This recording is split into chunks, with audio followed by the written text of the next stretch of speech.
আমাদের মাথার অন্যতম একটা কাজ হলো স্মৃতিকে ধরে রাখা। অমুক বাবুর সাথে আমার আগের সপ্তাহে ঝগড়া হয়েছিল, অতএব আজ রাস্তায় দেখা হলে মুখ ঘুরিয়ে চলে যায়। তমুক বাবু আগের বার টাকা ধার নিয়েও ফেরত দেননি, অতএব এবার আর ধার দিচ্ছি না তাকে। নিজেদের স্মৃতির উপর আমাদের অগাধ বিশ্বাস। বিজ্ঞানীরা বলছেন যে ঘটনার সাথে আমাদের বড় কোনো ইমোশন জড়িয়ে থাকে সেগুলোকেই আমরা দীর্ঘদিন মনে রাখি। প্রথম সাইকেল চালাতে শেখা, নাটকের মঞ্চে প্রথম হাততালি ইত্যাদি। কিন্তু স্মৃতিকে আমরা কতটা বিশ্বাস করতে পারি? নিউ ইয়র্কের এক সংস্থা কদিন আগে একটি সমীক্ষা করেছে। ওয়ার্ল্ড ট্রেড সেন্টার হামলার সময় ফেনউইক নামে এক যুবক টিভিতে বসে সে ঘটনাটি দেখেছিল।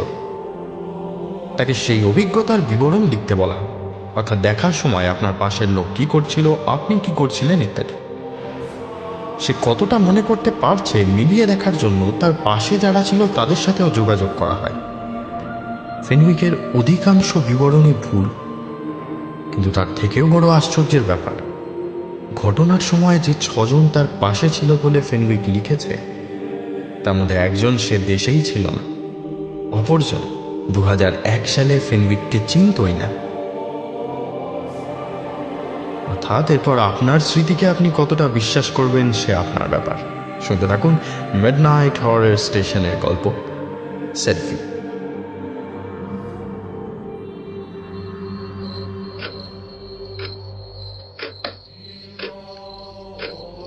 রাতে ঘুমটা ভেঙে যেতেই ধরফড়িয়ে বিছানায় উঠে বসে সুপ্রিয়। সমস্ত শরীর ঘামে ভিজে গেছে, কিন্তু ভয় পেয়ে ভাঙেনি ঘুমটা। বিছানার পাশের ছোট টেবিলে রাখা নাইট ল্যাম্পটা জ্বেলে নিল সে। ঘুমের মধ্যেও মনে হলো মোবাইল ফোনটা বেজে উঠেছে। হাত বাড়িয়ে সেটা নিয়ে চোখের সামনে ধরল সুপ্রিয়। না, ফোন মেসেজ কিছুই আসেনি। তাহলে আওয়াজটা এলো কোথা থেকে? ভাবনাটা মাথা থেকে সরিয়ে ফোনটা রেখে দিতে গিয়েও সে থেমে গেল। আজ বাড়ি ফেরার পর এত ক্লান্ত ছিল যে পিকনিকের ছবিগুলো দেখা হয়নি। ফোনটা আবার আনলক করে গ্যালারিতে গেল সে। সারা দিনের অন্তত 100 খানেক ছবি মুহূর্তে ফুটে উঠল স্ক্রিন জুড়ে। একটু হাসল সুপ্রিয়। ছবি তোলার বাতিকটা মিরার থেকে সংক্রমিত হয়েছে তার উপর। বিয়ের আগে একজন আর একজনের ছবি তুলে দিত, বিয়ের পর দুজনের একসাথে নিজেদের তোলা ছবি, অর্থাৎ সেলফি। হঠাৎ সুপ্রিয় চোখে পড়ল পিকনিক থেকে বাড়ি ফিরেও একখানা সেলফি তুলেছে সে। নিজেকে কতটা ক্লান্ত লাগছে সেটা দেখার জন্য। ভেবেছিল ডিলিট করে দেবে, কিন্তু করা হয়নি। ছবিটা সিলেক্ট করে ডিলিট করতে গিয়েও হাত আটকে গেল সুপ্রিয়র।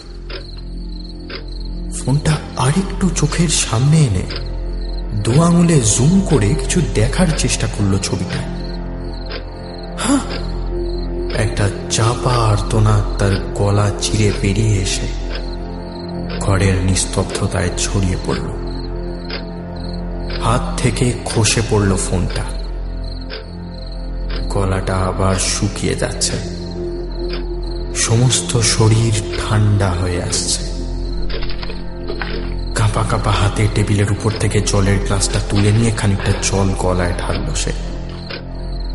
তারপর আচমকা কি যেন মনে পড়তে থেমে গিয়ে জল ভর্তি গ্লাসটা ছুঁড়ে মারল দেওয়ালের গায়ে। ভাঙা কাঁচের শব্দ মিলিয়ে আসতেই মনে হলো ঘরের নিস্তব্ধতা আরো গাঢ় হয়ে উঠেছে। খুব মিহি গলার স্বর ভেসে আসছে কোথা থেকে। চাদরে মুখ ঢেকে নিল সুপ্রিয়। একটা ঠান্ডা হাতের ছোঁয়া লাগছে তার পায়ের আঙুলে, পাতায়, গোড়ালিতে। আস্তে আস্তে পা বেয়ে বুকের কাছে উঠে এলো আঙুল দুটো। ভিজে স্পর্শ ছড়িয়ে পড়ছে চাদরে। সুপ্রিয়র মনে হলো এভাবে বেশিক্ষণ চলতে থাকলে তার দম আটকে যাবে। প্রায় জোর করে কয়েকটা নিঃশ্বাস নিয়ে চাদর সরিয়ে উঠে বসল সে। না, কোথাও কিচ্ছু নেই। বিছানার উপরে সে একা।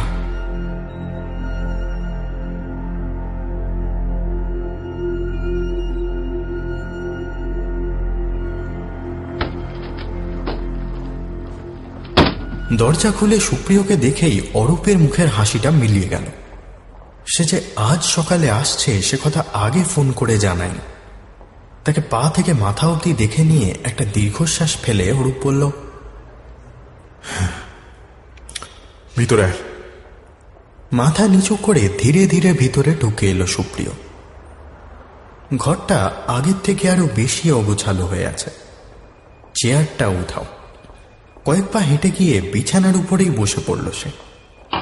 অরূপ দরজাটা বন্ধ করে বোতল থেকে খানিকটা জল গ্লাসে ঢেলে এগিয়ে দিল তার দিকে। নে, আর এবার ব্যাপারটা কাটানোর চেষ্টা কর। সুপ্রিয় কোনো উত্তর দিল না। হাত থেকে জলটা নিয়ে অর্ধেক খেয়ে বাকিটা রেখে দিল। অরূপ একবার ভালো করে তার দিকে তাকিয়ে বলল, শেষবার যখন তোকে দেখেছিলাম তখনও তো এতটা খারাপ অবস্থা ছিল না। নতুন কিছু হয়েছে নাকি? মাথা নাড়ল সুপ্রিয়। তারপর আবার জলের গ্লাসটা হাতে তুলে নিল। বাইরে ব্যস্ত কলকাতার ট্রাফিকের শব্দ। ঘরের লাগোয়া বারান্দাটায় সকালের রোদ এসে পড়েছে। সেদিকে প্রায় 1 মিনিট একটানা তাকিয়ে থেকে খানিকটা স্বাভাবিক হল সে। মাথা তুলে বলল, আমার মনে হয় পুলিশের কাছে যাওয়া উচিত ছিল। বেশ, তো দরজা খোলা আছে। কিন্তু ওরা আমাকে বিশ্বাস করবে না। অরূপের উদ্বিগ্ন মুখে এতক্ষণে হাসি ফুটে উঠল। পিঠ থেকে হাতটা সরিয়ে নিয়ে এসে বলল, পোস্ট ট্রমাটিক স্ট্রেসে এরকম হওয়াটা স্বাভাবিক। তবে পুলিশের এত কিছু ভেবে দেখার সময় আছে বলে তো মনে হয় না। যাই হোক, কি হয়েছে বলতো? সুপ্রিয় আর একবার রোদের দিকে তাকিয়ে নিয়ে বলল, আমার মনে হয় মীরা আমাকে কিছু বলতে চাইছে। মীরা? কথাটা বলে বেশ কিছুক্ষণ এক দৃষ্টে তার দিকে তাকিয়ে থেকে অরূপ বলল, তাহলে পুলিশের কাছে না গিয়ে ভালোই করেছিস। সিগারেট খাবি? না। ছেড়ে দিয়েছিস নাকি? হ্যাঁ, অ্যাক্সিডেন্টের পর থেকে। বুঝেছি। আপাতত একটা ধরা, তারপর গুছিয়ে বল কি হয়েছে। কাঁপা কাঁপা হাতে দেশলাই জেলে সিগারেটটা ধরালো সুপ্রিয়। তারপর খানিকটা ধোঁয়া ছেড়ে বলল,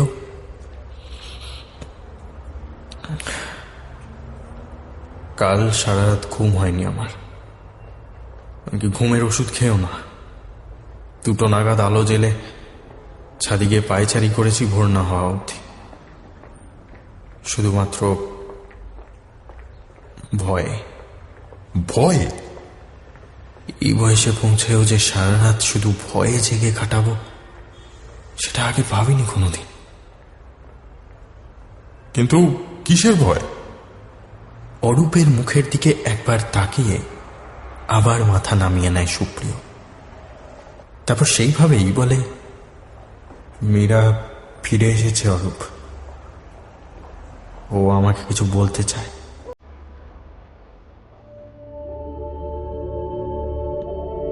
দু বছর আগে বিয়ে হয় মীরা আর সুপ্রিয়র। 4 বছরের প্রেম, তারপর বিয়ে। এই বছরে কলকাতায় খুব কমই থেকেছে দুজনে, কখনো রাজ্যের বাইরে তো কখনো দেশে। তবে কলকাতায় আসলে একবারের জন্য অরূপের সাথে দেখা করতে ভোলেনি সুপ্রিয়। তার একটা কারণও আছে। অরূপ পেশায় সফটওয়্যার ইঞ্জিনিয়ার হলেও তার বিশেষ কিছু অতিপ্রাকৃত ক্ষমতা আছে। একসময় মনস্তত্ত্ব নিয়ে বেশ কিছু দূর পড়াশোনা করেছিল। তারপর কোনো এক পাগলাটে প্রফেসরের পাল্লায় পড়ে প্যারাসাইকোলজি নিয়ে মেতে ওঠে। ছেঁড়া খোড়া পুরনো আর অবলুপ্ত বই কোথা থেকে জোগাড় করে নিয়ে এসে তার মধ্যে মুখ গুঁজে পড়ে থাকতো সারাদিন। সুপ্রিয় মাঝে মধ্যে তাতে উঁকি দিয়ে দেখেছে যে সাইকোলজি ছাড়াও আরো নানা কিম্ভূত বিষয়ের বই ছিল সেখানে। কালা জাদু, ডাকিনী বিদ্যা, বশীকরণ, এইসব। অরূপ নিজে বলে সে নাকি এসব কিছুতেই বিশ্বাস করে না। তবে ঠিক কোন মানসিক অবস্থায় মানুষ এইসব কুসংস্কারের আশ্রয় নিতে বাধ্য হয় সেটাই নাকি তার গবেষণার বিষয়। তো যাই হোক, এইসব করতে গিয়ে অরূপের পড়াশোনায় বেশ ক্ষতি হয়েছিল। কিন্তু সেই পাগলা প্রফেসর মরার আগে একটি বিশেষ বিদ্যাও তাকে শিখিয়ে গেছিলেন, হিপনোটিজম। অর্থাৎ কিছু বিশেষ ওষুধের প্রয়োগে মানুষের সচেতন মনকে অকেজ করে দিয়ে তার মস্তিষ্কের দখল নেয়। ব্যাপারটা বেশ কয়েকবার অরূপকে করতেও দেখেছে সুপ্রিয়। অবশ্য পুরোপুরি বিশ্বাস এখনো তৈরি হয়নি তাও বহু চেষ্টা করেও আগ্রহটুকুনি ছেড়ে ফেলতে পারে না। মাস তিনেক আগে অরূপের সাথে দেখা করেই বাইপাস ধরে বাড়ি ফিরছিল সুপ্রিয়। সে নিজেই গাড়ি চালাচ্ছিল, মীরা বসেছিল পাশে। দুপাশে জঙ্গলের মাঝখান দিয়ে সরু মসৃণ রাস্তা। আগের দিন সারা রাতের জার্নিতে বারবার চোখ বন্ধ হয়ে আসছিল সুপ্রিয়র। মীরা কিছু যেন বলে যাচ্ছিল তাকে, কিন্তু সেসব কিছুই কানে ঢুকছিল না। দৈত্যের মতো আওয়াজ করতে করতে পাশ দিয়ে বেরিয়ে যাচ্ছিল দশাশই চেহারার লরিগুলো। সাথে সাথে চমক ভাঙছিল সুপ্রিয়র। এভাবে সে আগেও গাড়ি চালিয়েছে, কিন্তু এত ঘুম কোনোবার পায়নি। আচমকা মীরার আর্তচিৎকারে তন্দ্রা ভাঙে তার। জোরালো আলো এসে লাগে চোখে, কিন্তু ততক্ষণে দেরি হয়ে গেছে। স্টিয়ারিং ঘোরানোর আগেই সুপ্রিয়র সমস্ত পৃথিবীটা দুলে ওঠে। প্রচণ্ড আঘাতে গাড়ির দরজা ভেঙে ছিটকে পড়ে সে। চোট লাগে মাথায়। গাড়িটা একবার উল্টে গিয়ে ধাক্কা লাগে গাছে।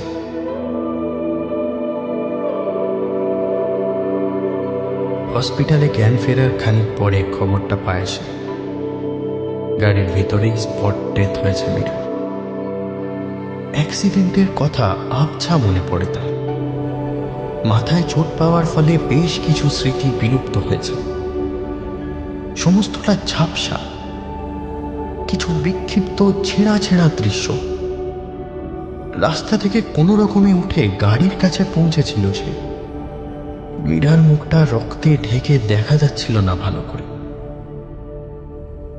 কিছু বলার চেষ্টা করছিল সে। উত্তরে সুপ্রিয় হয়তো কিছু বলেছিল, কিন্তু তারপরেই জ্ঞান হারায় বলে আর মনে নেই কথাগুলো।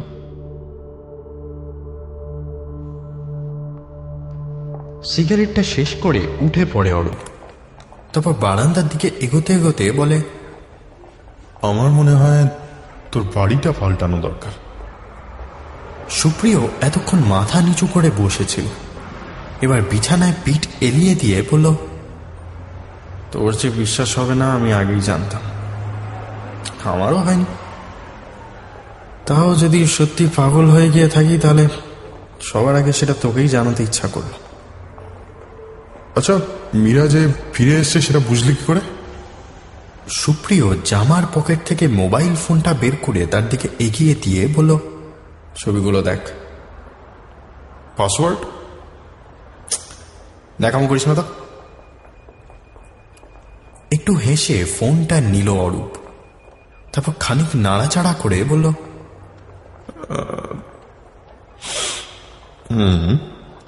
এতে তো তোর নিজের সেলফি, আর কিছু তো নেই। প্রথম ছবিটা দেখ ভালো করে। সেলফিগুলো ঘরের ভিতরে তোলা, সম্ভবত কাল রাত্রে। প্রত্যেকটা ছবিতেই সুপ্রিয়র মুখে স্পষ্ট ভয়ের রেখা ফুটে উঠছে। সমস্ত মুখ ঘামে ভেজা। দরজার ফাঁকটা লক্ষ্য কর। ছবিটা জুম করে দেখল অরূপ। ঘরের দরজাটা একটুখানি ফাঁক হয়ে আছে, ওপাশটা অন্ধকার। জায়গাটায় বেশ কিছুক্ষণ তাকিয়ে থাকতেই সে শিউরে উঠল। অন্ধকারের ভিতরে একটা ফ্যাকাশে মুখ ফুটে উঠছে সেখানে। দুটো জলজলে চোখে এক দৃষ্টিতে তাকিয়ে আছে ঘরের ভিতরে, ক্যামেরার দিকে। পাশের ছবিটাতেই আবার মুখটা উঠাও। ধীরে ধীরে ফোনটা নামিয়ে রাখল অরূপ। তার ভুরু দুটো কুঁচকে আছে। কি যেন ভাবতে ভাবতে বলল, এটা তো এক্সপোজার পড়েও হতে পারে। মানে ধারণাটা মিথ্যে বলছি না, কিন্তু কাল আমার টেবিলের পাশে জলের গ্লাস রাখা ছিল, ঠিক যেভাবে মীরা রাখত। সেটা তুই নিজেও রাখতে পারিস, পরে ভুলে গেছিস। আর কোনো উত্তর দিল না সুপ্রিয়। আগের মতোই মাথায় হাত দিয়ে চুপ করে বসে থাকল। মিনিট পাঁচেক পরে হাত সরিয়ে নিয়ে বলল, অ্যাক্সিডেন্টের সময়ও আমাকে কিছু বলতে চেয়েছিল। আর তুই বলছিস সেটা মনে করাতেই আবার ফিরে এসছে। দেখ, তোর কথা যদি সত্যি হয় তাহলে আমার কিছু করার নেই, আমি তো বোঝা না। তবে তোর যদি মনে হয় কিছু স্মৃতি মনে পড়লে তোর সুবিধা হবে, তাহলে আমি কিছু ব্যবস্থা করতে পারি। তুই কি হিপনোটাইজ করার কথা বলছিস? অনেক সময় বেশ কিছু স্মৃতিকে আমরা ইচ্ছা করেই মনে করতে চাই না, সেগুলো আমাদের অবচেতনে থেকে যায়। স্মৃতির উপর মস্তিষ্কের নিয়ন্ত্রণ না থাকলে তারা আবার বেরিয়ে আসার পথ পায়।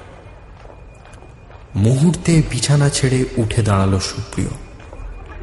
তার কপালের ভাঁজ আরো গভীর হয়েছে। চোখের মণিটা দ্রুত নড়াচড়া করলো কয়েকবার। দু এক পা হেঁটে গিয়ে আচমকা পিছন ফিরে এসে বলল, কিন্তু কিন্তু যদি কিছুই মনে না পড়ে? হ্যাঁ, না পড়লে না পড়বে, একবার চেষ্টা করে দেখতে আর কি ক্ষতি। আমার মনে হয় যতদিন না তোর মন থেকে খুঁতখুঁতানিটা যাচ্ছে, সেটা তো ভূত দেখা বন্ধ হবে না। বেশ, এক্ষুনি কর তাহলে।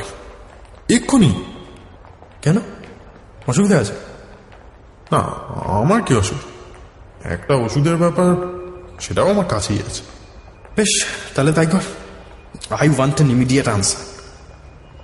কি যেন ভেবে অরূপও উঠে দাঁড়ায়। টেবিলের সামনে গিয়ে শোকেসের কাঁচ সরাতে সরাতে বলে, তোর ফোনে ভয়েস রেকর্ডার আছে? আছে। তাহলে ওটা চালিয়ে দে। এই ক্যাপসুলটা নেওয়ার সাথে সাথে তো ঘুম পাবে, আর সে অবস্থায় আমি তোকে প্রশ্ন করব, যে উত্তরই তুই দিস না কেন সেটা রেকর্ড হয়ে যাবে, পরে তুই শুনতেও পাবি। ক্যাপসুলটা হাতে নিয়ে মুখে পুড়ে দিল সুপ্রিয়। তারপর ফোনের রেকর্ডারটা চালিয়ে পাশে রেখে দিল। বিছানায় হেলান দিয়ে বসে পড়ে মাথাটা হেলিয়ে দিল পিছনে। অরূপ তার সামনে এসে দাঁড়িয়ে একটু ঝুঁকে পড়ে বলল, যদিও অনেকদিন হয়ে গেছে, তবু মনে করার চেষ্টা কর। যতটা নিজে থেকে মনে পড়ে ততই ভালো। সুপ্রিয় চোখ বুঝে ভাবার চেষ্টা করে। খচ খচ করে বেজে চলেছে সেকেন্ডের কাঁটাটা। পাখার বদলে এসি চলছে বলে আরো জোরে শোনা যাচ্ছে সেটা। মাথার রগ দুটোয় চিনচিনে একটা যন্ত্রণা শুরু হয়েছে। একটু একটু করে যেন কমে আসছে ব্যথাটা। সমস্ত চিন্তা জুড়ে অদ্ভুত এক শান্তি নেমে আসছে। মিনিট পাঁচেক পর চোখের পাতা ভারী হয়ে এলো তার। হাত দুটো চেয়ারের হাতলে রেখে সুপ্রিয়র মুখের দিকে ভালো করে তাকালো অরূপ। ভাবলেশহীন মুখে শুয়ে আছে সে। চোখ দুটো মাঝে মাঝে ফাঁক হয়ে আসছে। বন্ধ চোখের পাতার নিচে মণিটা ছটফট করে উঠছে বারবার। আস্তে আস্তে উঠে দাঁড়ায় অরূপ। বন্ধুর মুখের উপর ঝুঁকে পড়ে খুব নিচু গলায় বলে, আমার কথা শুনতে পাচ্ছিস প্রিয়? সুপ্রিয়র মুখে কোনো বদল আসে না। চোখের মণি দুটো শুধু স্থির হয়ে যায়। কয়েক সেকেন্ড পরে ফাঁক করা ঠোঁটের ভিতর থেকে বিক্ষিপ্ত কিছু শব্দ বেরিয়ে আসে।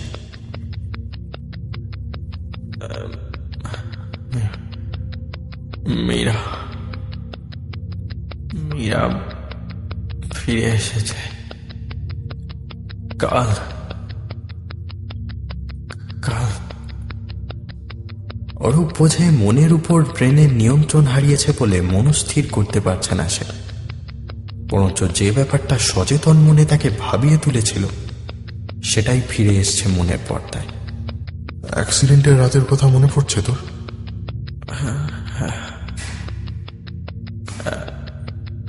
অ্যাক্সিডেন্ট? হ্যাঁ, অ্যাক্সিডেন্ট। আমার বাড়ি থেকে কখন বেরিয়েছিলি মনে আছে? 6:30। অনেকদিন পর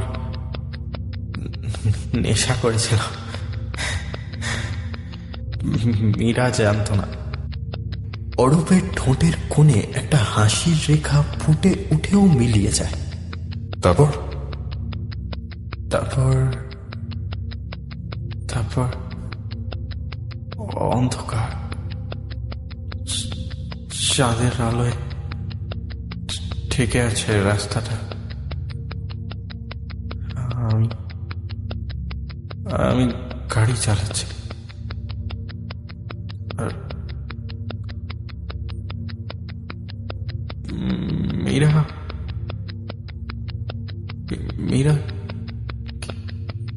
কিছু বলছে। কি বলছে? আবার কোনো শব্দ আসে না। চোখের মণি দুটো আবার অস্থির হয়ে ওঠে। অরূপ বোঝে নেশাটা তখনও কাটেনি সুপ্রিয়র, ফলে কথাগুলো সে শোনেইনি ঠিক মতো। কয়েকটা মুহূর্ত কেটে যায়। আচমকাই সুপ্রিয়র নিঃশ্বাসের গতি বেড়ে যায়। চেয়ার ছেড়ে উঠে বসতে চায় সে। অরূপ কাঁধ চেপে ধরে আবার শুইয়ে দেয় তাকে। সে হাত দিয়ে চেয়ারের হাতল আঁকড়ে ধরে সজোরে। মুখে আবার অস্ফুটে শব্দ ভেসে ওঠে। গাড়িটা গাড়িটা হ্যাঁ, গাড়িটা কি?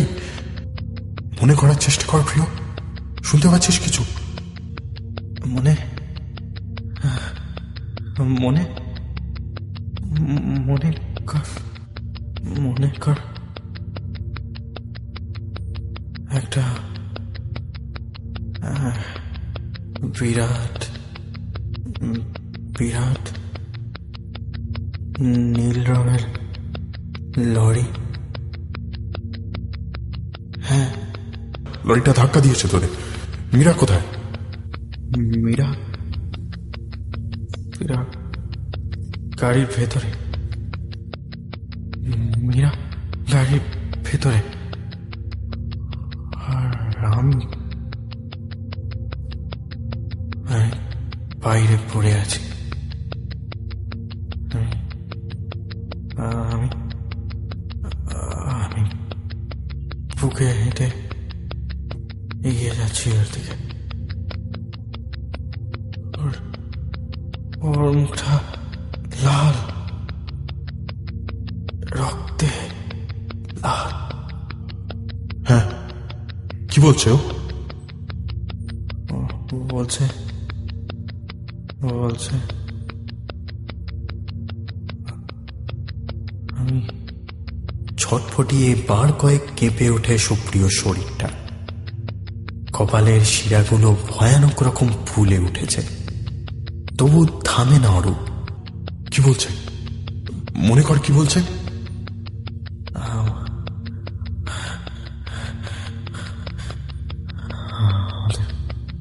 আমাদের গাড়িটা অন্ধকার অন্ধকার। কথাগুলো ধীরে ধীরে মিলিয়ে আসে। সুপ্রিয় শরীরটা স্থির হয়ে আসে চেয়ারের উপরে। উঠে দাঁড়ায় অরূপ। তারপর বেসিন থেকে হাতে করে খানিকটা জল এনে ছিটিয়ে দেয় সুপ্রিয়র মুখে। মিনিট খানেক পরে তার জ্ঞান ফেরে। উঠে বসে প্রথমে 4-5টা ঠাউর করার চেষ্টা করে সে। ধীরে ধীরে আগের কথা মনে পড়ে তার।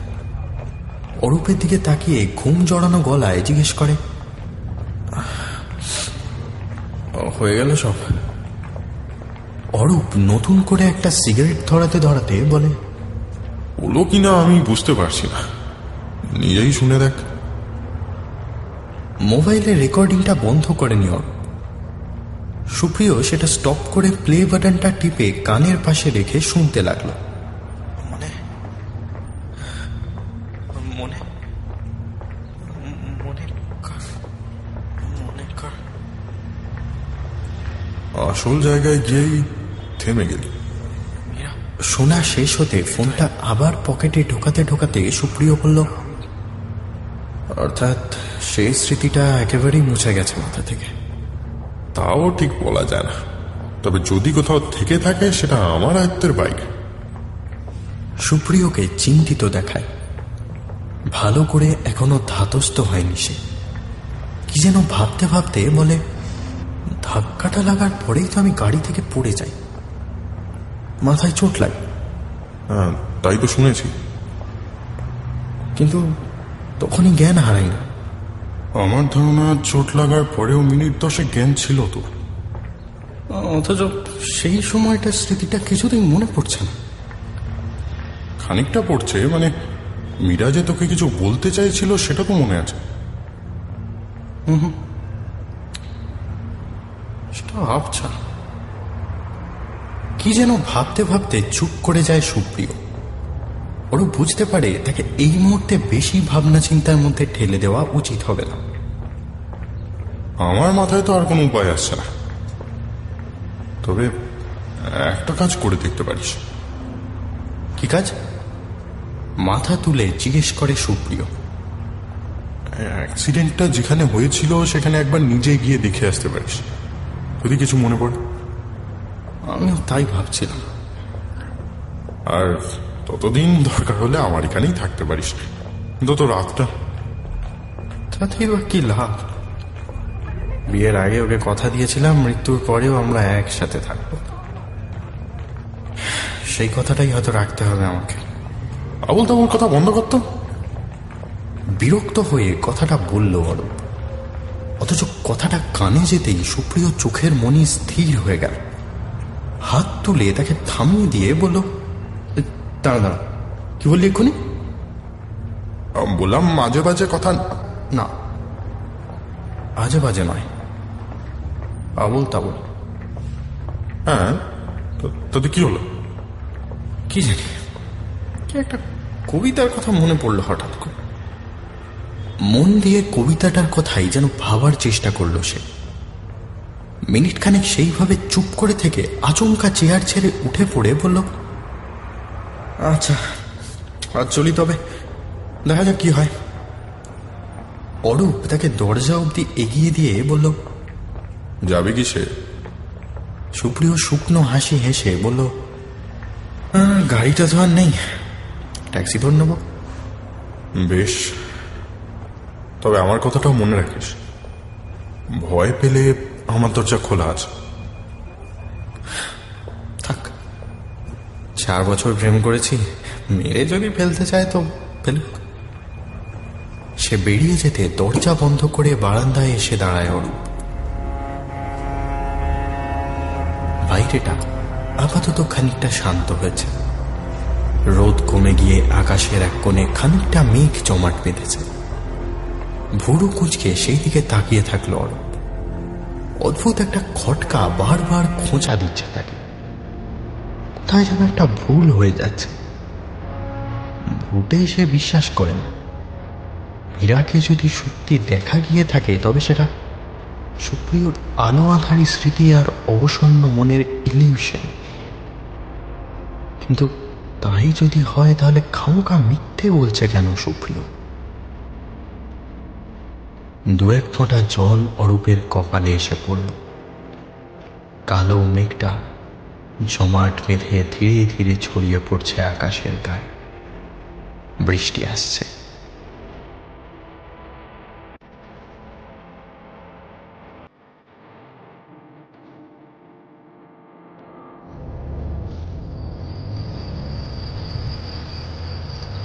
স্টিয়ারিংয়ে হাত রেখে গুনগুন করে কি যেন একটা সুর ভাবছিলেন ইন্সপেক্টর শর্মা। হঠাৎ গান থামিয়ে পাশে তাকিয়ে জিজ্ঞেস করলেন, এতদিন পরে আপনার আবার এসব কাদা খোঁচানোর ইচ্ছা হলো কেন বলুন তো? সুপ্রিয় অল্প হেসে মুখ ফিরিয়ে বলল, বললে আপনি বিশ্বাস করবেন না। তা 30 বছর পুলিশে চাকরি করছি, কোনটা বিশ্বাস করি আর কোনটা করি না তা নিজেই ভুলে গেছি। বেশ, তো আপনি ভূতে বিশ্বাস করেন না। তাহলে ধরে নিন স্মৃতি রোমন্থন করতে যাচ্ছি। দুপাশে গাছপালায় ঢাকা রাস্তার মাঝখান দিয়ে ছুটে চলেছে গাড়িটা। এই রাস্তায় গাড়ি ঘোড়া বিশেষ একটা চলে না। রাস্তার ধারে সার বেঁধে পেপার ল্যাম্প লাগানো। এখন দুপুর বলে নেভানো আছে সেগুলো। দুপাশে ঘন জঙ্গলের ভিতর দিয়ে নানান রকম পাখির ডাক ভেসে আসছে। গাড়ির জানলা দিয়ে বাইরে তাকালে সবুজ ছুটন্ত গাছপালার সার ছাড়া আর কিছুই চোখে পড়ে না। শর্মা আবার গানে মন দিয়েছিলেন। কি যেন মনে পড়তে থেমে গিয়ে বললেন, আপনার স্মৃতি রোমন্থন করতে আবার হিতে না বিপরীত হয়। তার মানে? মানে অ্যাক্সিডেন্টের পর মেডিকেল টেস্টে আপনার শরীরেও মাদক পাওয়া যায়। আপনার উঁচু মহলে জানাশোনা আছে বলে পুলিশে আর টানাটানি করে। সুপ্রিয় মাথা নেড়ে বলে, ওইটুকু নেশা করে গাড়ি চালাতে অসুবিধা হয় না আমার। সেদিন ঘুম পাচ্ছিল খুব।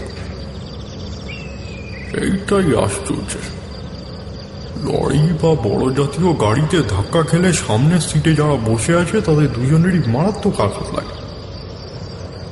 আপনার স্ত্রীর স্পট ডেথ হয়, কিন্তু আপনার চোট তেমন গভীর নয়। আমার যতদূর মনে পড়ছে আমি আগেই দরজা ভেঙে নিচে পড়েছিলাম। এইসব ক্ষেত্রে অবশ্য আগে থেকে কি হবে বলা যায় না।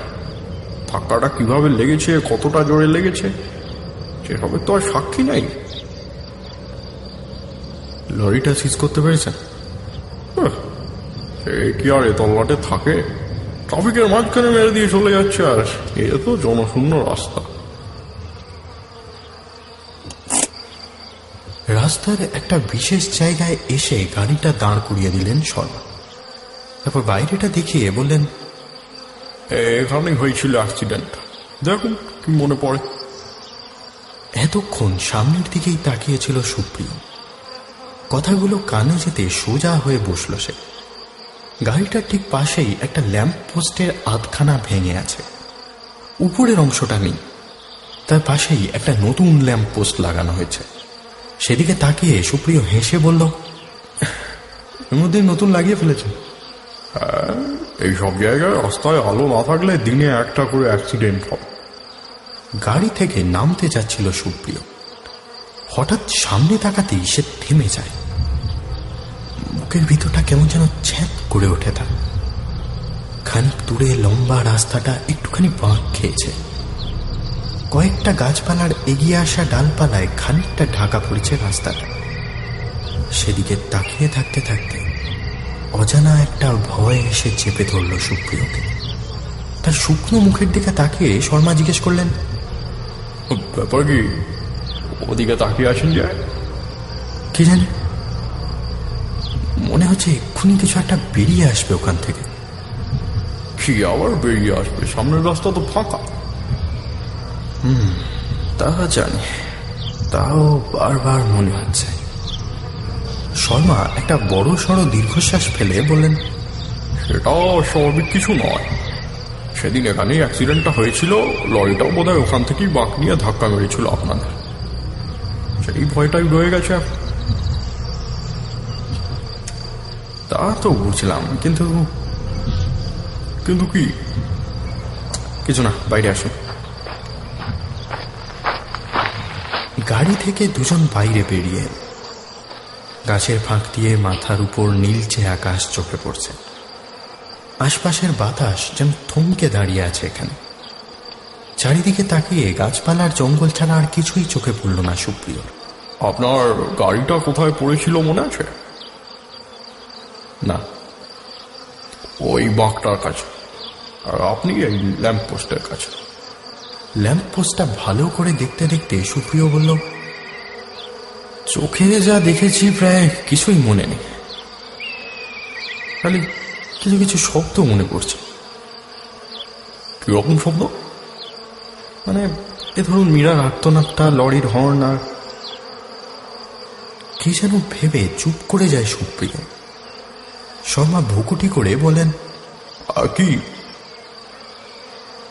একটা মেয়েলি গলার হাসির শব্দ। অসম্ভব, আপনার স্ত্রীর পক্ষে সে অবস্থায় হাসা সম্ভব না। আপনারা দুজন ছাড়া কেউ তো ছিল না সেখানে। ভুল শুনে থাকতে পারি, আবার নাও শুনে থাকতে পারি। যাই হোক, এদিকে আসুন তো। জঙ্গলের ভিতরে কি একটা চোখে পড়তে সেদিকে কয়েক পা এগিয়ে যায় সুপ্রিয়। তারপর মাটির উপর বসে পড়ে মন দিয়ে কি যেন দেখতে থাকে। শর্মা তাকে ফলো করে পিছনে গিয়ে দাঁড়িয়ে দেখেন একটা গাছের কাটা কাণ্ড মন দিয়ে দেখছে সুপ্রিয়। তিনি অবাক হয়ে যান, চারপাশে একবার তাকিয়ে বলেন, একটু তাড়াতাড়ি করুন, আমাকে আবার থানায় ফিরতে হবে। এই জিনিসটা চোখে পড়েনি আপনাদের? ওটা গাছের কাণ্ড। ভালো করে লক্ষ্য করেন শর্মা, ধারালো কোনো অস্ত্র দিয়ে এত নিচ থেকে গাছটাকেও কেটেছে যে সেটা কি গাছ আর বোঝার উপায় নেই। সেদিক থেকে মুখ ঘুরিয়ে শর্মা বলেন, এদিকে জঙ্গল থেকে অনেক স্থানীয় লোকই কাঠ কেটে নিয়ে যায়। আর কিছু না বলে উঠে পড়ে সুপ্রিয়। তারপর বাঘটার কাছে এগিয়ে গিয়ে ভালো করে কিছু দেখার চেষ্টা করে। এতক্ষণে বেশ বিরক্ত লাগে শর্মা। এক্ষুনি না ফিরতে পারলে দেরি হয়ে যাবে। নেহাত উপরওয়ালার হুকুম বলে বড় লোকের স্বাদ পূরণ করতে হচ্ছে তাকে। গাড়ির ভিতরে গিয়ে বসে পড়লেন তিনি। খানিক পরে সুপ্রিয় এসে বসে পড়ল। তার মুখে চোখে সন্ধ্যের অন্ধকার নেমেছে। কি যেন একটা ভাবনা তার সমস্ত মনকে গ্রাস করে রেখেছে। পাশের সিটে বসে পড়ে জানলার বাইরে তাকিয়ে এসে বলল, আমার শরীরটা ভালো লাগছে না, তাড়াতাড়ি চলুন। গাড়িতে স্টার্ট দিতে দিতে শর্মা বললেন, সেদিনের শেষ কোন কথাটা মনে পড়ছে বলুন তো? একটা না কিছুই মনে পড়ছে না, খালি কয়েকটা শব্দ আর ছেঁড়া ছেঁড়া কয়েকটা ছবি। মিনিট 3 চুপ করে থেকে মুচকি হাসলেন শর্মা। তখন আপনি জিজ্ঞেস করেছিলেন না আমার জিজ্ঞেস করা হয়? আপনি ভূতে বিশ্বাস করেন? পকেট থেকে মোবাইল ফোনটা বের করল সুপ্রিয়। আজ সকালেই নিজের ঘরে কয়েকটা সেলফি তুলেছে সে। তার প্রথম ছবিটায় সে চোখ রাখল। ছবিতে সে হলদে রঙের একটা টি শার্ট পরে দাঁড়িয়ে আছে, চোখে মুখে উত্তেজনার ছাপ। জামার একটা বোতাম খোলা, তার ফাঁক দিয়ে গলাটা চোখে পড়ছে। একটা আবছা নীল হাত সাপের মতো জড়িয়ে ধরেছে গলাটা। ফোনটা আবার পকেটে ঢুকিয়ে অস্ফুটে উত্তর দিল সুপ্রিয়, করি। আমার সাথে একটা কাজ করতে পারবেন? কি করতে চাইছেন? প্ল্যানচেট।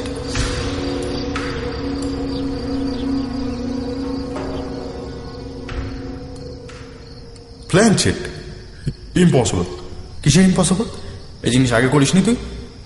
হ্যাঁ করেছি, কিন্তু সেসবই এক্সপেরিমেন্ট ছিল। ধরে নে এটাও একটা এক্সপেরিমেন্ট। বুঝতে পারছিস না প্রিয়, তো ভালো করে মাথার ডাক্তার দেখানো উচিত।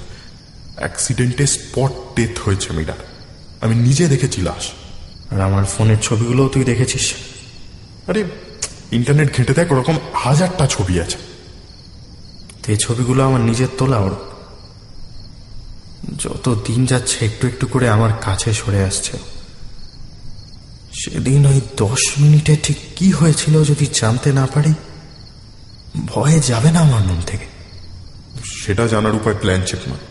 সেদিন ঘটনাস্থলে আমি আর মীরা ছাড়া অন্য কেউ ছিল না। আমার কিছুই মনে পড়ছে না, আর মীরা মৃত। অন্য কোনো উপায় জানা আছে তোর? উত্তর খুঁজে না পেয়ে ছাদের পাঁচিলে বসে পড়ল অরূপ। একটু দূরে অন্য দিকের পাঁচিলে হাত রেখে দাঁড়িয়েছিল সুপ্রিয়। অন্য দিনের থেকে আজ আরো বেশি ফ্যাকাশে লাগছে তাকে। অবিন্যস্ত চুল কপালের উপর ভিড় করে এসেছে, সমস্ত মুখ জুড়ে কালচে ছোপ পড়েছে। নিচু গলায় এসে বলল, আমি ভেবেছিলাম ইন্সপেক্টর শর্মাকে রাজি করানোটা কঠিন হবে। এখন দেখছি এতদিন প্যারাসাইকোলজি নিয়ে যে পড়াশোনা করেছে সেই বিশ্বাস করতে চাইছে না। প্ল্যানচেটটা প্যারাসাইকোলজির আন্ডারে পড়ে না, কোনো লাভ হবে না এসব করে। কথাটা শুনে হাসল সুপ্রিয়। তারপর এক পা এগিয়ে এসে বলল, এই এক আশ্চর্য অনুভূতি জানিস। সারাক্ষণ মনে হয় মীরা আমার পাশেই আছে, যেন কিছু বলতে চাইছে। বেঁচে থাকতে সারাক্ষণই কিছু না কিছু বলে যেত। ওষুধ খেয়েছি কিনা, ল্যাপটপে বেশি গেম খেলছি কিনা, তো তেমনই অদরকারি কিছু। সে বেঁচে থাকলে কথাগুলো শোনার কথা মনেই হতো না, অথচ এখন পাঁচিল থেকে নেমে দাঁড়ায় অরূপ। মুখ তুলে বলে, মানুষের মৃত্যু মানে তার সাথে অনেকগুলো গল্পের মৃত্যু। বেঁচে থাকলে আজও এই ছাদেই হয়তো আমরা তিনজন দাঁড়িয়ে থাকতাম, অন্য কিছু নিয়ে আলোচনা করতাম।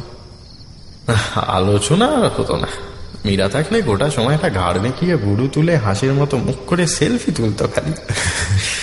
দুজনের মুখেই হাসি খেলে যায়। সুপ্রিয়র পাশে এসে দাঁড়ায় অরূপ। তারপর কি যেন ভেবে বলে, আচ্ছা সেদিনের কোনো ছবি নেই তোর কাছে? সুপ্রিয় মাথা নাড়ে, তারপর বেশ কিছুক্ষণ চুপ করে থেকে গা ঝাড়া দিয়ে বলে, আচ্ছা কি কি লাগবে বললি না তো? কিসে? ল্যাঞ্চেট। মাথা নামিয়ে নেয় অরূপ, তারপর ধীরে ধীরে বলে, একখানা লেখার মতো কাগজ, একটা পেন, একটা মোমবাতি। আর কিছু না? না। এইসব তো কোনো ব্যাপারই না, কালই জোগাড় হয়ে যাবে। তার মুখের দিকে একবার তাকায় অরূপ, বলে, আমি আবার বলছি, এসব করে কোনো লাভ হবে না। তোরা আগের বার করেছিলি যখন, তখন কিছু হয়নি? তাই বলতে পারিস। যে মিডিয়াম ছিল সে অজ্ঞান হয়ে গেছিল, কাগজের উপর কয়েকবার নড়াচড়া করেছিল পেনটা, আর তাতে যা লেখা হয়েছিল তার কোনো মানেই দাঁড়ায় না। তারপর তারপর আর কি, সব নিয়ে আর মাথা ঘামায়। কিন্তু অজ্ঞান হয়ে গেল? সেটাও বন্ধ ঘরে কনস্ট্যান্ট ধূপের ধোঁয়ায় অথবা স্বেচ্ছায়। সব ভূত নামানোর কারসাজি বেশিরভাগ সময় পার্লার ট্রিক। যাই হোক, মিডিয়াম কে হবে? ইন্সপেক্টর শর্মা। শর্মা রাজি হলো কি করে? ওই যে উপর মহলের চাপ। ভাবলাম মীরাকে আমিও চিনতাম, তুইও চিনতিস, কিন্তু কেসের ব্যাপারে শর্মা আমাদের দুজনের থেকে ভালো জানে। সুপ্রিয়র বাড়ির ছাদটা ছোট হলেও সাজানো গোছানো। একপাশে ফ্লাওয়ার বেড করে রকমারি ফুলের গাছ লাইন দিয়ে সাজানো আছে। রংজঙে নুড়ি পাথর ফেলে ঘেরা আছে জায়গাটা। তার একটু পাশেই ছোট জলের কল। সুপ্রিয়রা এখানে না থাকলে একতলার ভাড়াটেরাই গাছে জল দিত। মীরা বিকেলে এসে দাঁড়াতো ছাদের কিনারায়, তারপর কল থেকে জল নিয়ে ছিটিয়ে দিত গাছের উপরে। ঠিক সেই সময়ে আকাশের এক কোণে সূর্যটা ডুবে যেত।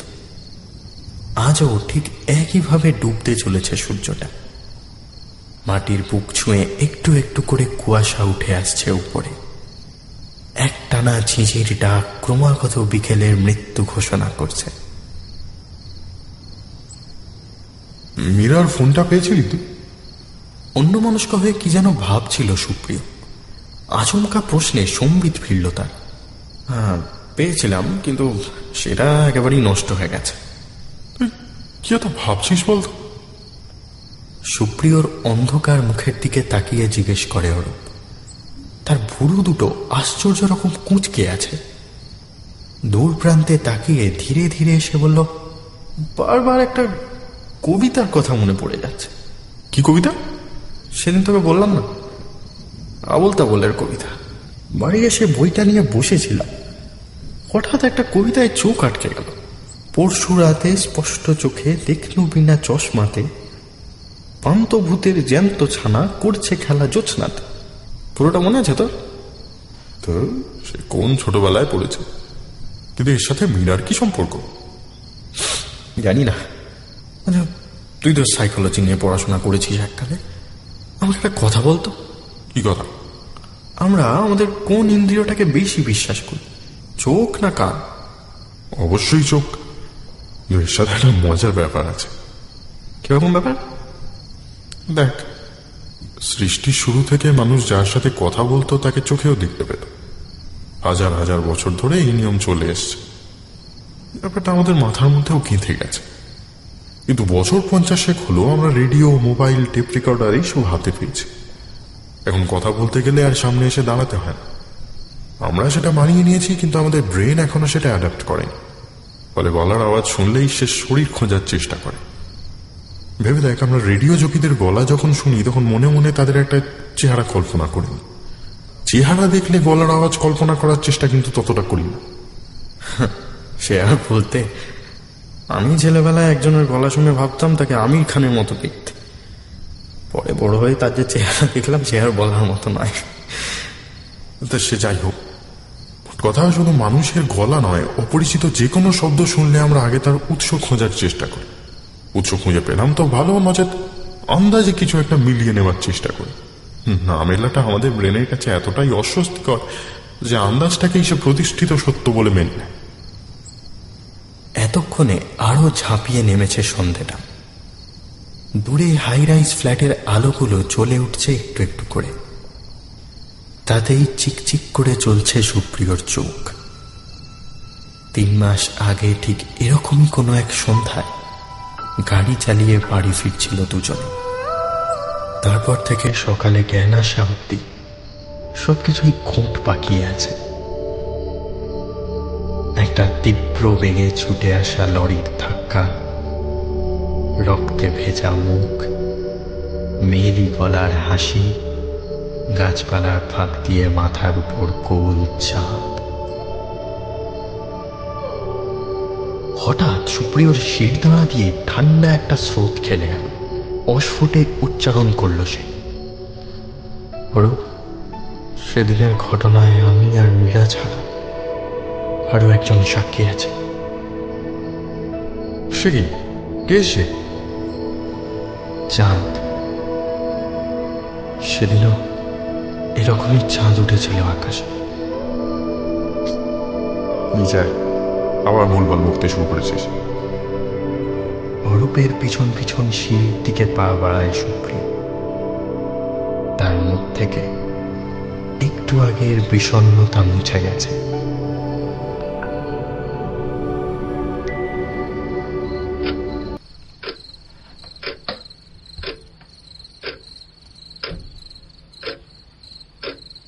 টেবিলের ঠিক মাঝে মোমবাতিটা স্থির হয়ে জ্বলছে। ঘরের সব জানলা বন্ধ বলে একটুও নড়ছে না শিখাটা। থমকে দাঁড়িয়ে আছে। মোমবাতির ঠিক পাশেই রাখা আছে মীরার একটা মাঝারি সাইজের ছবি। টেবিলের 3 দিকে বসে আছে 3টে মানুষ। তাদের 6টা হাত রাখা আছে টেবিলের উপরে। বাইরে ঝিঁঝির ডাক আর ঘড়ির টিক টিক শব্দ ছাড়া বাকি সব কিছু আশ্চর্য রকম নিস্তব্ধ। রাত 1টা বেজেছে। বাইরে কুটকুটে অন্ধকার। একটা মশার কয়েল জ্বাললে হতো। বিরক্ত মুখে কথাটা বললেন শর্মা। সাদা রঙের একটা পাঞ্জাবি তার গায়ে। ছড়ানো হাতের আঙুলে 3টে আংটি মোমের আলোয় ঝলসে উঠছে বারবার। হাত নাড়াতে মানা আছে বলে চাপড়ে মশা মারতে পারছেন না ভদ্রলোক। কাজটা করছেন যখন দয়া করে মন দিয়ে করুন। সে তো করছি, কিন্তু মশা বসলে আর মন বসছে না। আর কোনো কথা শোনা যায় না। সুপ্রিয়র হাত দুটো টেবিলের উপর স্থির। মীরার ছবিটা সোজাসুজি তার দিকেই তাকিয়ে আছে। বেঁচে থাকতে তার প্রতি সব থেকে বেশি টান ছিল মীরার।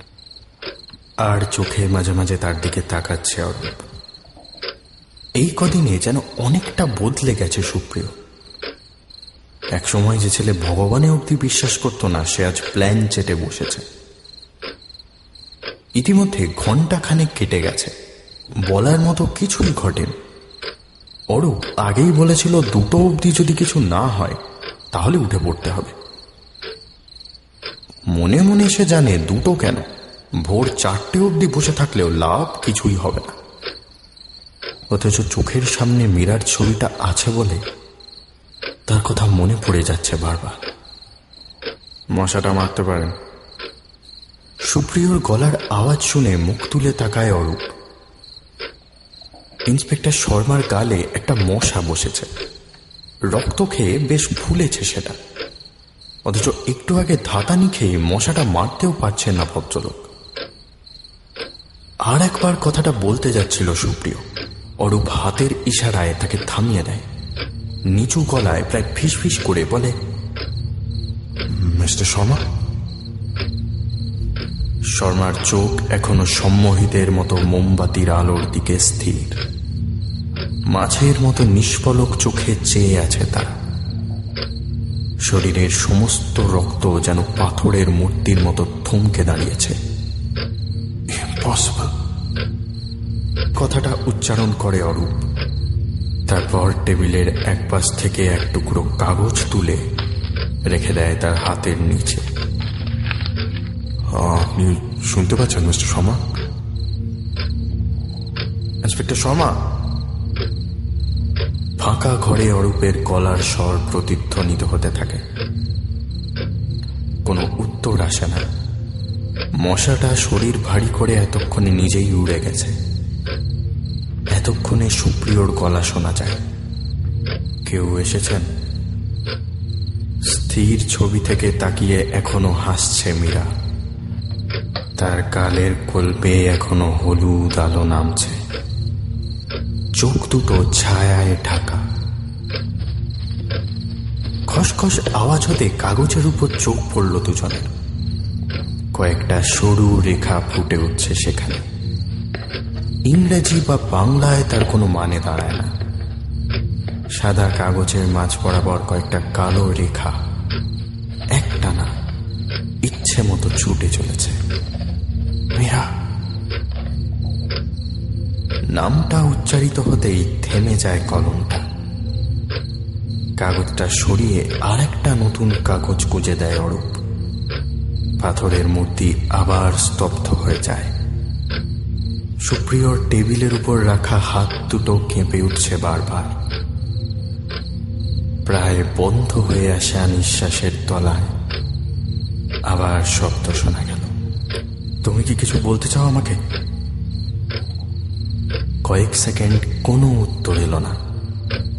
অরূপ স্থির চোখে কিছুক্ষণ সেই দিকে তাকিয়ে থেকে জিজ্ঞেস করল, অ্যাক্সিডেন্টের দিন ঠিক কি ঘটেছিল মীরা?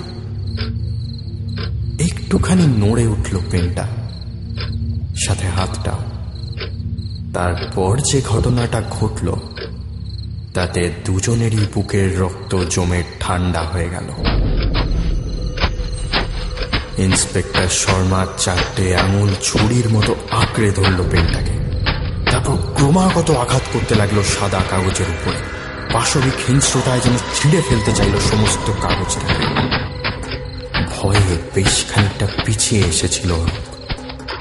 সুপ্রিয়র মুখে বিস্ময় আর ভয় দুটো একসাথে খেলা করছে এখন। সে অরূপের দিকে তাকিয়ে জিজ্ঞেস করল, এসবের মানে কি? Sign language. কিসের সাইন এটা? খুন। চেয়ার ছেড়ে উঠে দাঁড়ায় সুপ্রিয়। গলকণ্ঠটা ওঠানামা করে বেশ কয়েকবার। কে খুন করেছে তোমাকে? এতক্ষণে ইন্সপেক্টর শর্মার হাত থেমে গেছে। তার চোখ মুখ থেকে সেই ঠান্ডা দৃষ্টি উধাও। ঘাড় আলগা হয়ে মাথাটা ধীরে ধীরে নেমে আসছে টেবিলের উপরে। হাত বাড়িয়ে কাঁধ চেপে ধরে তাকে আবার আগের মতো বসিয়ে দেয় অরূপ। সাথে সাথে চোখে পড়ে কলমের তলায় থাকা কাগজটা। অজস্র কলমের আঁচড়ে বেশ কয়েক জায়গায় ছিঁড়ে গেছে। তাও অরূপের মনে হলো আঁচড়গুলো বিশেষ একটা আকার নিয়েছে। তার প্রথম তিনটে ইংরেজি অ্যালফাবেট, পরের তিনটে সংখ্যা। কাগজটা মোমের আলোয় ধরে পড়ার চেষ্টা করে অরূপ। এ আর পি, তারপর 512। কি বলতো এরা? সুপ্রিয়র দিকে কাগজটা তুলে ধরে জিজ্ঞেস করে অরূপ। কাঁপা কাঁপা হাতে সেটা একবার চোখের সামনে ধরে আবার রেখে দিয়ে সে বলে, না, আমি কিছু বুঝতে পারছি না। ARP, এটা কি আমার নাম? হতে পারে। তো তাহলে 512টা কি? খানিকটা সময় কেটে যেতে ধীরে ধীরে উঠে বসেন ইন্সপেক্টর শর্মা। এতক্ষণ যা ঘটেছে তার সমস্তটাই তার কাছে অজানা। কাগজটা নিয়ে কয়েকবার উল্টে পাল্টে দেখেন তিনি। অবিশ্বাসের সুরে একবার দুজনের দিকে তাকিয়ে নিয়ে বলেন, আমি কি ঘুমিয়ে পড়েছিলাম? তা খানিকটা বলা যায়। আর কিছু জিজ্ঞেস করেন না শর্মা। চেয়ারে পিঠ এলিয়ে দিয়ে সিলিংয়ের দিকে তাকিয়েছিল সুপ্রিয়। হঠাৎ সোজা হয়ে বসে কি যেন ভেবে বলল, আচ্ছা, তুই শেষ কি প্রশ্নটা করেছিলি মনে আছে অরূপ? একটু ভেবে অরূপ বলল, তোমাকে কে খুন করেছে? খুন? খুন এলো কোত্থেকে? 512 মানে 5th ডিসেম্বর, অরূপের জন্মদিন। মনে হচ্ছে এটা পাসওয়ার্ড। মিস্টার শর্মা, আপনার ফোনে ইন্টারনেট আছে? তা আছে, কিন্তু কি হবে? আমার মনে হচ্ছে মীরার ইমেল অ্যাকাউন্টে এমন কিছু আছে যা সে আমাদের দেখাতে চায়। মানে অ্যাক্সিডেন্টের ব্যাপারে কিছু? Accident? I don't think so. তাড়াতাড়ি ফোনটা দিন। শর্মা কিছু উত্তর দিতে যাচ্ছিলেন, অরূপ হাত তুলে থামিয়ে দেয় তাকে। তার চোখ মুখে আচমকাই উত্তেজনার রেখা ফুটে উঠছে। রে, তোর আবার কি হলো রে? অবাক হয়ে জিজ্ঞেস করে সুপ্রিয়। মাথা নিচু করে কিছুক্ষণ বসে থেকে ধীরে ধীরে জবাব দেয় অরূপ। আমি জানি ওতে কি আছে। তুই জানিস? কি করে? মাথা নামিয়ে নেয় অরূপ। আমাদের কিছু পুরনো ফটো আছে ওতে। তোদের বলতে? উঠে দাঁড়ায় সুপ্রিয়। মানে আমার আর মীরার। আমার ফোনেও আছে, চাইলে আমার থেকেই দেখে নিতে পারিস। ওর ইমেল খোলার দরকার নেই। মানে আপনি কি বলছেন? বিয়ের আগে আপনার এবং সম্ভবত পরেও। সুপ্রিয়র গলায় একটু আগের ভয় আর বিস্ময় দুটোই মুছে গেছে। এক পা করে এগিয়ে গিয়ে অরূপের উল্টো দিকের চেয়ারে এসে বসে পড়ে সে। অরূপ এখনো নিষ্পলক চোখে তাকিয়ে আছে মাটির দিকে। একটু আগে ইন্সপেক্টর শর্মার মতোই পাথরের মূর্তিতে পরিণত হয়েছে সে। মোবাইলে ছবিগুলো দেখার পর আমি তোর কাছেই আগে এসেছিলাম অরূপ। তুই মনস্তত্ত্বের কি জানিস সেটা ভেবে নয়, তোর উপর বিশ্বাস করে। এই গোটা ঘটনাটায় অনেকগুলো ইলিউশন মিশে আছে। তাই মনে হয় তোকে বিশ্বাস করাটা আমার সব থেকে বড় ইলিউশন। উপাস থেকে উত্তর এলো না। ঘরের পরিবেশ আরো ঘন হয়ে উঠছে। নিঃশব্দে কয়েকটা মুহূর্ত কেটে গেল। একটু একটু করে মাথা তুলল অরূপ। রুমাল বের করে কপাল থেকে ঘাম মুছে বলল, কিন্তু অ্যাক্সিডেন্টের সাথে কি সম্পর্ক? নেই তো। অ্যাক্সিডেন্টের সাথে এই ঘটনার কোনো সম্পর্ক নেই, কারণ 3 মাস আগের সেই রাতে কোনো অ্যাক্সিডেন্ট হয়নি। হয়েছে খুন। ঠান্ডা মাথায় ধূর্ত ডেলিবারেট মার্ডার। আপনি কি বলছেন? আমার তো কিচ্ছু মাথায় ঢুকছে না। আই মিন, সেদিন আপনারা দুজন ছাড়া যে আর কেউ গাড়িতে ছিলেন না সে কথা আপনি নিজেই বলেছেন। শর্মার মুখের দিকে তাকিয়ে একটা একপেশে হাসি হেসে চেয়ার ছেড়ে উঠে পড়ে সুপ্রিয়। অরূপের সিগারেট কেস থেকে একটা সিগারেট বের করে নিচে ধরায়। অরূপকে অফার করতে সে মাথা নেড়ে না জানায়। ঠোঁটের কোনায় সিগারেট রেখে আগুন ধরিয়ে একটা লম্বা টান দিয়ে বলতে শুরু করে সুপ্রিয়া। সেলফি, অর্থাৎ নিজের ছবি নিজে তোলা। আমার স্ত্রীর সেলফি তোলার বাতিক ছিল এবং তার পাল্লায় পড়ে আমার। যাই হোক, 1 সপ্তাহ আগে একদিন রাতে কিছু একটা শব্দে আমার ঘুম ভেঙে যায়। কাল অরূপ আমায় বলেছে অপরিচিত কোনো শব্দ আমরা সহ্য করতে পারি না। ফলে তখন আমার মনে হয় শব্দ এসেছে আমার ফোন থেকে। মোবাইলটা হাতে নিয়ে আমি পুরনো ছবি দেখতে থাকি এবং অ্যাক্সিডেন্টের দিনের ছবিগুলো দেখতে গিয়ে একটা অদ্ভুত জিনিস চোখে পড়ে আমার। কি আশ্চর্য, তুই নিজেই বলেছিলি সেদিনের কোনো ছবি ফোনে ছিল না। এক্স্যাক্টলি, সেদিনের একটা ছবিও ফোনে ছিল না। ব্যাপারটা ভারী আশ্চর্যের। আমাদের দুজনেরই ছবি তোলার পাতিক, তাও সেদিন একটাও ছবি তুললাম না। যাই হোক, ব্যাপারটা কতটা গুরুত্ব দিইনি আমি। কিন্তু মীরার মোবাইলের খোঁজ করতে গিয়ে দেখি পুলিশ রিপোর্টে সেটারও কোনো হদিশ নেই। Strange, very strange. মনে হলো তাহলে কি কেউ ইচ্ছা করে সরিয়ে দিয়েছে ছবিগুলো, কিন্তু কেন? একটু থেমে সিগারেটে আরেকটা টান দিল সুপ্রিয়। তারপর ইন্সপেক্টর শর্মার দিকে ঘুরে জিজ্ঞেস করলো, আচ্ছা মিস্টার শর্মা, বলো দেখি আমরা সেলফি কখন তুলি? কখন আবার? ছবি তোলার অন্য কেউ না থাকলে। হ্যাঁ, বা ধরুন দুজন আছি, কিন্তু দুজনেই ছবিতে থাকতে চাই, সেক্ষেত্রেও সেলফি তোলা ছাড়া উপায় নেই। কিন্তু ধরে নিন দুজনের বদলে তৃতীয় একজন উপস্থিত আছে, তখন তখন সেই তুলে দিতে পারবে। অর্থাৎ সেদিনের ছবিগুলো হাতে থাকলে ক্যামেরার সামনে বা পিছনে তৃতীয় ব্যক্তির অস্তিত্ব প্রমাণ করাটা অসম্ভব কিছু হতো না। তাই ছবিগুলো ডিলিট করতে হয় তাকে। আমার পাসওয়ার্ড সে জানতো না মিরারটা, তাই অগত্যা সেটা লুকাতে বা নষ্ট করে ফেলতে হয় তাকে।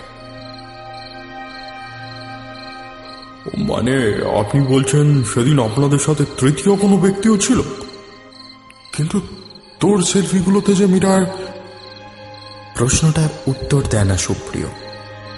পকেট থেকে মোবাইল ফোনটা বের করে টেবিলের উপর রেখে বলে, মিরার ভূত, তাই তো? পরশু রাতে স্পষ্ট চোখে দেখনু বিনা চশমাতে পান্ত ভূতের জ্যান্ত ছানা করছে খেলা জ্যোৎস্নাতে।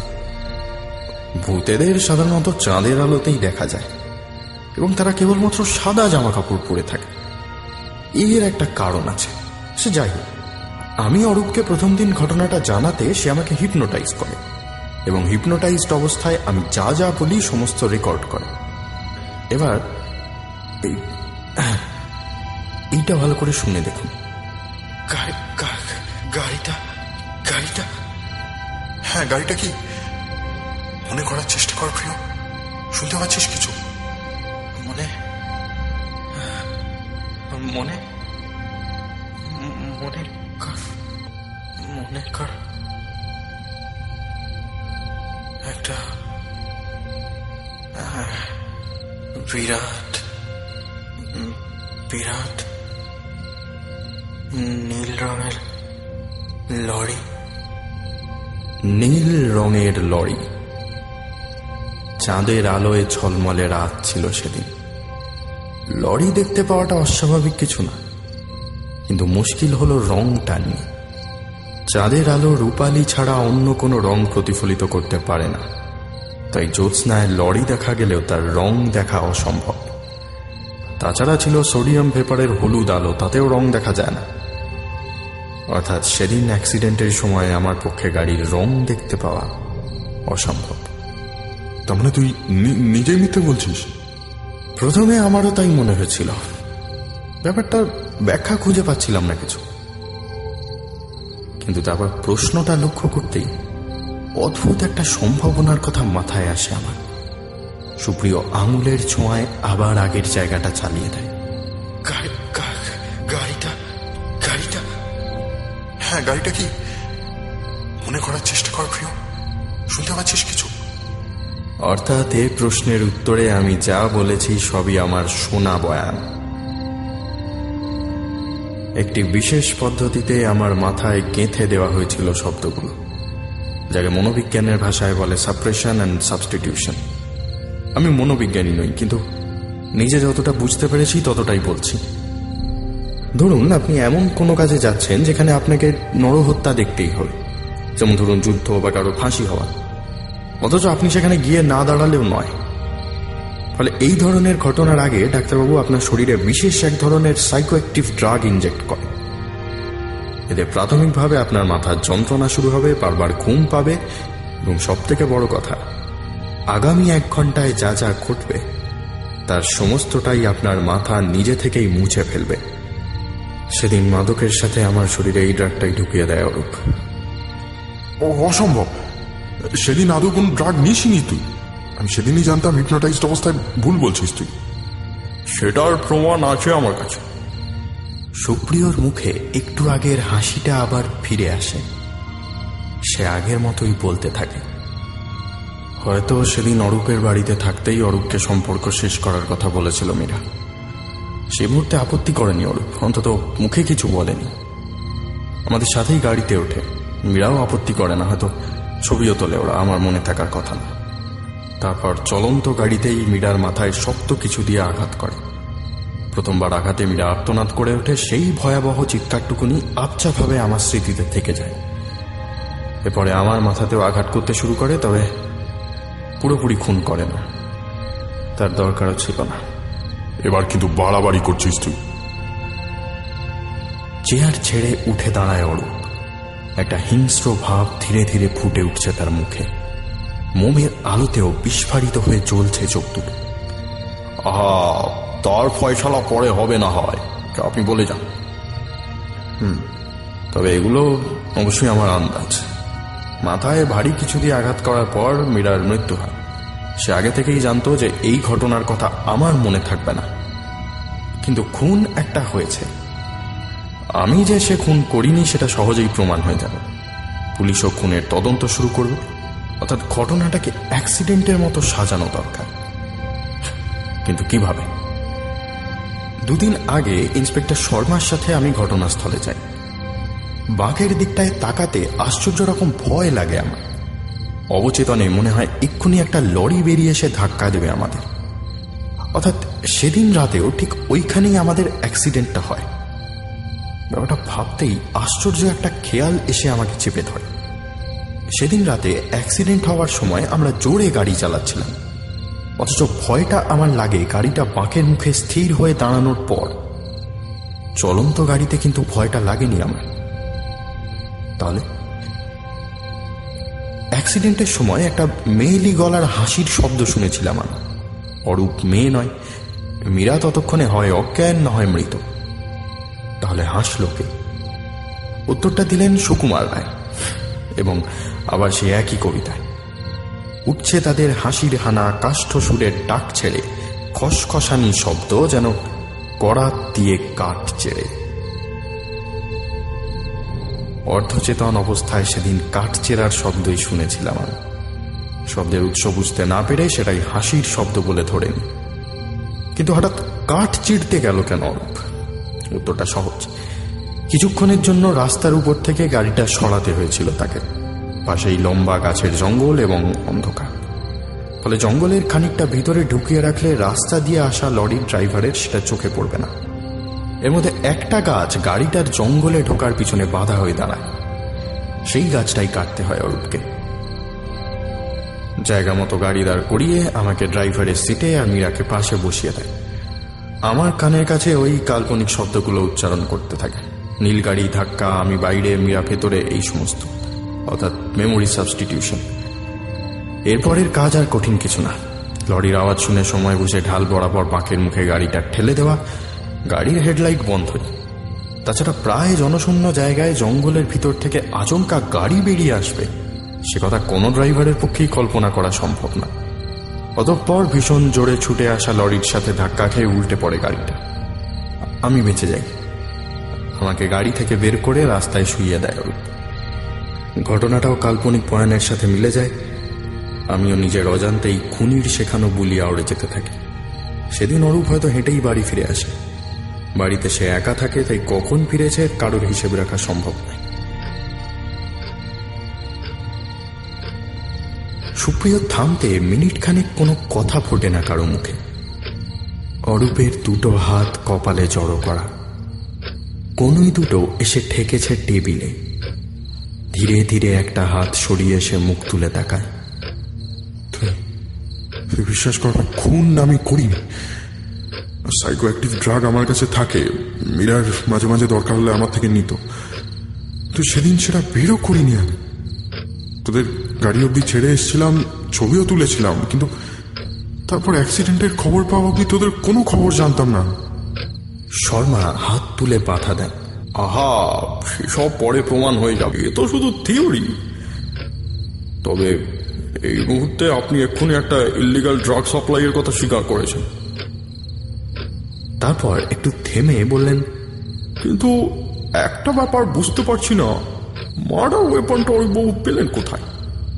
তা বলতে পারবো না, তবে জিনিসটা চামার মধ্যে ঢুকিয়ে নেওয়া যায়, অর্থাৎ ছোটখাটো, এবং সম্ভবত সেটা দিয়েই কাটা হয়েছিল গাছটা। অর্থাৎ তার একটা দিক ধারালো, অন্য দিকটা ভোঁতা। ওর বাড়িতে খুঁজলে পেয়ে যেতে পারেন।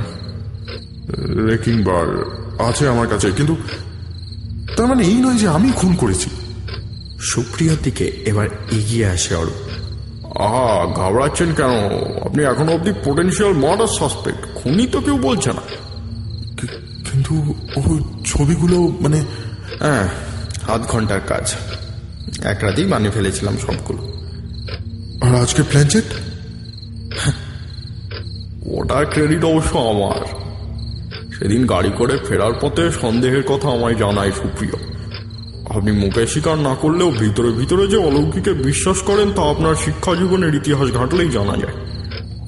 স্কুলে পড়ার সময় খানিক অভিনয় করেছিলাম বলে ব্যাপারটায় অসুবিধাও হয়নি।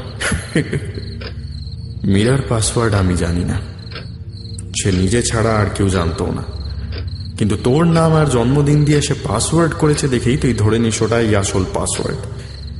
খুনটা যে তুই করেছিস সেটা প্রথম থেকে সন্দেহ হলেও মোটিভ প্রমাণ করার একটাই রাস্তা ছিল আমার কাছে। আসলে কি জানিস, আমাদের সবার একটা দুর্বল জায়গা আছে। আমার দুর্বলতা আমি তোকে বিশ্বাস করতাম, তোর দুর্বলতা তুই ভূত প্রেতে বিশ্বাস করতিস। আজ একসাথে দুজনেরই বিশ্বাসটা ভেঙে গেল। পিছিয়ে এসে মাটিতেই বসে পড়ে অরূপ। তার কপাল বেয়ে দর দর করে ঘাম নেমেছে, ক্রমাগত মাথা নেড়ে চলেছে সে, হয়তো নিজেকেই কিছু বোঝাতে চাইছে। ইন্সপেক্টর শর্মা উঠে দাঁড়ালেন, তার সামনে গিয়ে দাঁড়িয়ে পিঠে একটা হাত রেখে বললেন, আপাতত উকিল ছাড়া আপনার কিছু না বলাই হয়তো বেটার। থানায় আসতে হবে একবার। অরূপ দেওয়ালে ভর দিয়ে উঠে দাঁড়াতে তাকে নিয়ে ধীরে ধীরে ঘর থেকে বেরিয়ে গেলেন শর্মা। এতক্ষণ টেবিলের উপর মাথা রেখে শুয়েছিল সুপ্রিয়। ধীরে ধীরে মাথা তুলল সে। সামনেই মীরার ছবিটা এখনো আগের মতোই তাকিয়ে আছে তার দিকে। সেদিকে বেশ কিছুক্ষণ এক দৃষ্টে তাকিয়ে থাকলো সে। ঘড়ির কাঁটাটা এখনো আগের মতোই খচ খচ করে বয়ে চলেছে। ধীরে ধীরে জমাট বাঁধা হাওয়াটা বেরিয়ে যাচ্ছে ঘর থেকে। ডান হাতের একটা আঙুল দিয়ে ছবিটা স্পর্শ করল সুপ্রিয়। তার বুকের গভীর থেকে একটা দীর্ঘশ্বাস বেরিয়ে আসে। মীরা, সবাই বলছে আমি ভুলে গেছি তোমায়, কিন্তু না, আমি কিচ্ছু ভুলিনি। স্পষ্ট মনে আছে সব। সেদিন গাড়িতে উঠে সবকিছু স্বীকার করলে, বললে এক এক সময় মানুষ না চাইতেও ভুল করে ফেলে। কোইন্সিডেন্টালি আমিও তখন না চাইতেও একটা ভুল করে ফেললাম। সিগারেট খাবো বলে গাড়ি থেকে নেমে দাঁড়ালাম, তুমিও নেমে দাঁড়ালে। জঙ্গলের মাটিতে ভোঁতা কাঠের তো আর অভাব নেই, বাড়লাম পিছন থেকে মাথায়।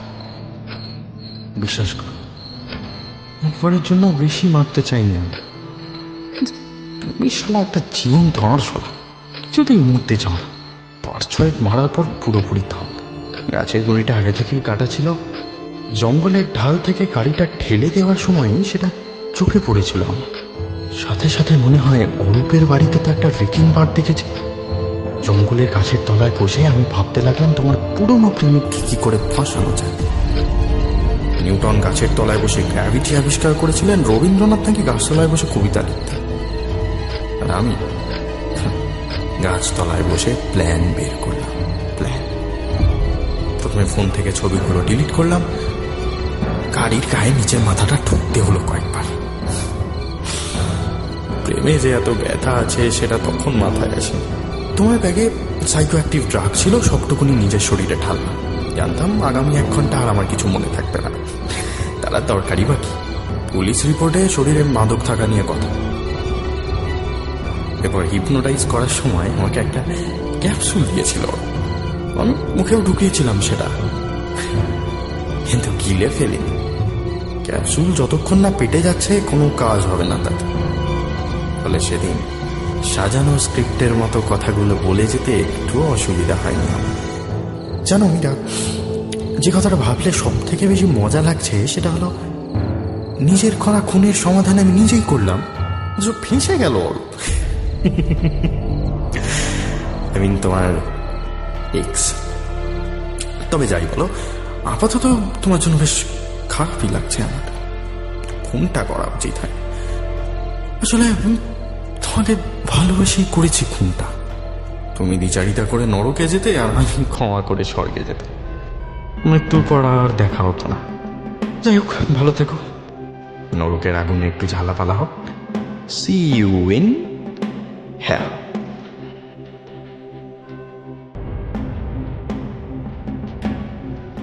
বাবারে বাবারে বাবারে বাবা, এত বড় গল্প পড়তে গেলে আর মাথার ঠিক থাকে? ভূত, খুন, স্মৃতি বিস্মৃতি, ইল্লিগাল ড্রাগ কিছুই বাদ পড়ে না। এবং সবশেষে সেই আদি অকৃত্রিম রিভেঞ্জ। আমরা অবশ্য একেবারেই শান্তিপ্রিয় মানুষ। আমরা আইনের তত্ত্বে বিশ্বাস করি। We should forgive our enemies, but not before they are hanged. শুনছিলেন মিডনাইট হরর স্টেশনের গল্প সেলফি। সবাই ভালো থাকবেন। শুভরাত্রি।